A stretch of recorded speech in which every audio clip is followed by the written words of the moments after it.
आज भारतीय जनता पार्टीचं पूर्ण देशामध्ये म्हणजे 50 वर्ष या आणीबाणीला झालेली आहे आणि त्याच्या माध्यमातून खरं 25 तारीख काळा दिवस आम्ही पाहणार। खरं संविधानाची हत्या त्या 25 जुलै जी लोकशाही म्हणजे आवाज दाबण्याचं काम त्यावेळेला काँग्रेस सरकारने केलं, लोकांना जेलमध्ये टाकण्याचं काम त्यावेळेच्या काँग्रेस सरकारने केलं आणि संविधानामध्ये आपण म्हटलो की लोकशाही आम्हाला मत मांडण्याचा अधिकार ज्या संविधानाने दिला होता त्याचा मला वाटतं त्यावेळेलाच हत्या करण्यात आली। त्याचा 25 जून म्हणून आम्ही संविधानाची हत्या झाली हा काळा दिवस पाळणार। आम्ही पूर्ण भारतीय जनता पार्टीने पूर्ण भारत देशामध्ये हा कार्यक्रम होणार आहे। मिसा बंधूंचा सत्कार होणार आहे या माध्यमातून।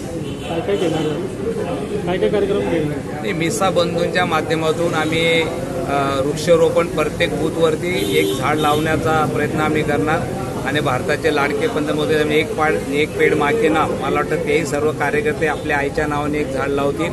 पर्यावरणासाठी मला वाटतं तेही गरजेचं आहे आणि आणीबाणीतून संविधानाची हत्या खरी कोणी केली हे सुद्धा लोकांसमोर, युवकांसमोर, कॉलेजच्या युवकांसमोर आम्ही मांडण्याचा प्रयत्न करतो। एकूण किती लोक असतील आपल्या शहरात? आपल्या शहरात एकूण किती लोक? शहरात 74 संख्या आहे, त्याच्यातले काही बाहेर गावाला गेले। मला वाटतं जवळजवळ आपल्याकडे 30 ते 40 लोक आता शहरामध्ये आहे की साधारण ते शहरामध्ये करताय। बाकीचे लोक काही बाहेर मुलाकडे गेले, कुठे मुलीकडे गेले, असे त्यातली काही संख्या आहे त्या शहरात। संदीप देशपांडे